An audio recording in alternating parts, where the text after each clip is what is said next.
Have you ever heard a video game ghost story? Dude, my Zelda cartridge is haunted. Pokemon is making kids go crazy. Something's not right with this Doom WAD, man. Maybe you get those references, maybe not. But there are some real games that feel like these ghost stories come to life. Deadus is one of them. It's a 2019 horror game developed for the original Game Boy, 30 years after the handheld was released. I admire solo developer Isma's commitment to both the aesthetics and the constraints of the platform, and I adore the resulting game. Now, I want to give you a spoiler warning before I even put my titles on the screen. If you find this game intriguing at any point, stop the video and go download it for yourself. Isma has the ROM on itch.io with pay what you want pricing. I have it linked in the description of this video. You can finish it in one sitting, but there is so much to unpack with this brilliant bite-sized game. I'll try to keep the visuals vague enough, but fair warning, I will be talking about some morbid, spoilery stuff.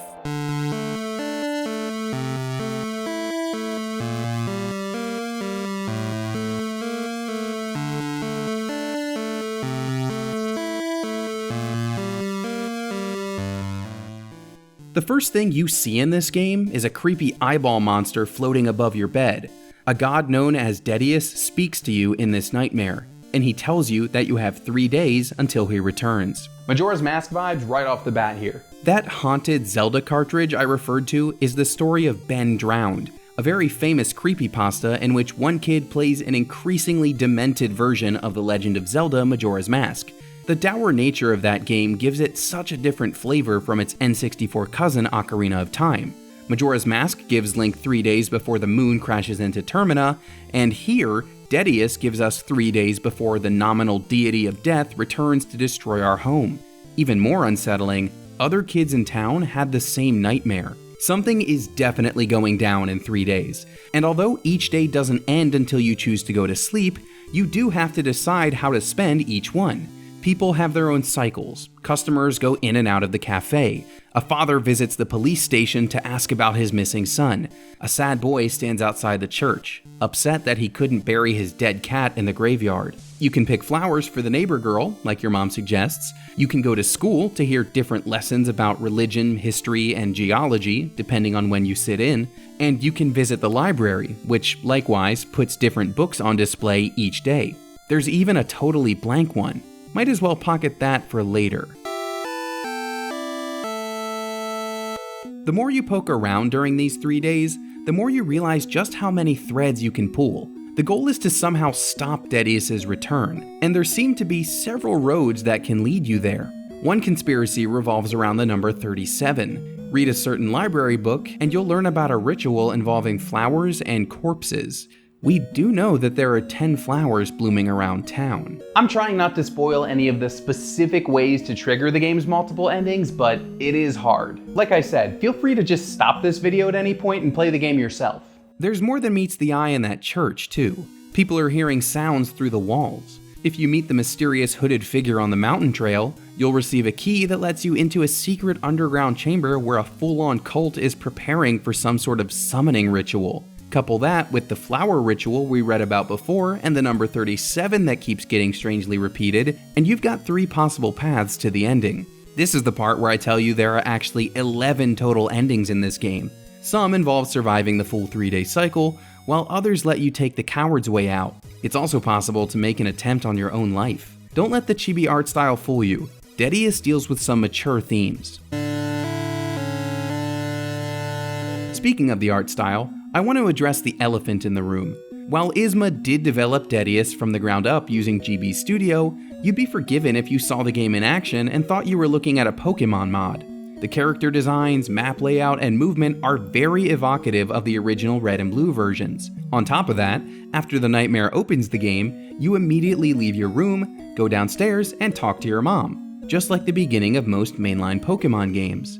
Remember that story of Pokémon making kids go crazy from before?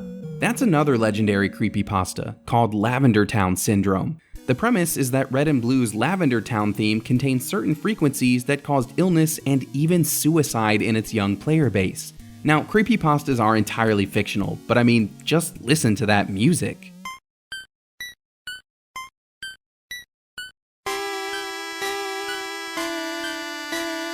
That same small-town creepiness is present in Deadeus. Each Pokémon city is an exciting new hub full of people who want to talk, shopkeepers who want to sell, and trainers who want to challenge you. But in Deadeus, the inviting city is flipped on its head. Your rural hometown isn't a safe place. All the adults you would normally trust are hiding secrets. Not even your own mother is completely on the level. If you take a knife from the cult, you even have the option of stabbing her. I can't imagine a more macabre take on the Pokémon trope of mom always waiting for you at home. Not only that, but the single act of stabbing your mom ties into 3 different endings. Deadeus might share Pokemon's look, but the vibes couldn't be more different. The only other thing they maybe share is the 10:9 screen ratio. That form factor also helps Deadeus maintain its unsettling atmosphere. Yes, there are ghastly visuals and an unsettling score, but even the size of the screen plays a part here.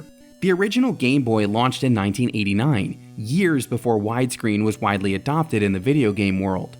When we look back now, the nearly square ratio can seem crowded or claustrophobic. Thematically, you are trapped in this town, doomed to witness Deadeus' return in 3 days. Yes, you can technically leave town for one of the dishonorable endings, but the overall play space is not very large. This official poster shows the game map in its entirety. That poster was a pre-order bonus for folks who ordered physical copies of the game. Most people are doing itch's pay what you want option to get the ROM, but Deadeus also comes on a legit cartridge that fully runs on real Game Boys. Again, 30 years after they hit the market. How cool is that?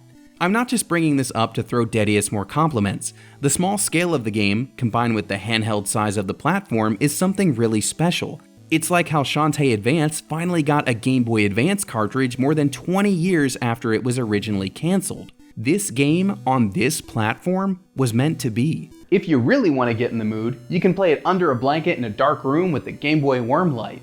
Now, Deadeus' map might not be big, but it is surprisingly dense. Here's the part where I bring back the last video game I referenced in the intro.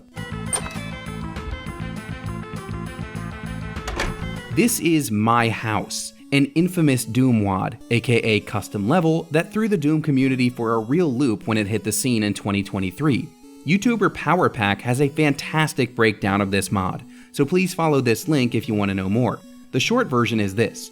My House is a simple download, with a very small file size that appears to just be a recreation of someone's childhood home built in Doom, hence the name. The more you explore, however, the more you discover the literal and figurative depths of this place. Impossible hallways and outdoor spaces exist in this mod, ones that don't even make sense within the confines of a Doom level, modded or not.